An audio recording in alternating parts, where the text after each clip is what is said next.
பாருங்க ராமு பாருங்க என்ன வேலை பண்றான் பாருங்க. ஒரு பொருள் விட மாட்டான். கடி கடி கடின்னு கடிச்சிட்டு இருக்கான்.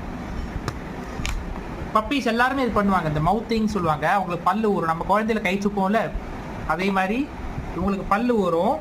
அப்போ இந்த மாதிரி சின்ன போன் இல்லைன்னா வேற ஏதாவது பொருள்லாம் கடிப்பாங்க. நம்ம அதுக்கு ப்ரிவென்ட் பண்ண தான் அந்த போன் மாதிரி கொடுக்குறது அவங்க. அப்போ அதை கடிச்சிட்டு இருப்பாங்க. அவங்களுக்கு டைம் பாஸ் ஆகணும்னு அவங்களுக்கும். ராமு இங்கே பேர் சுட்டிக்கார பையன்.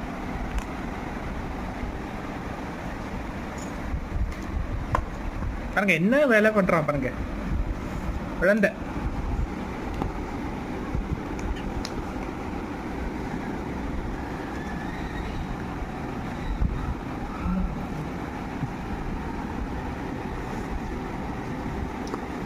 அழகுடா நீ அழகுடா.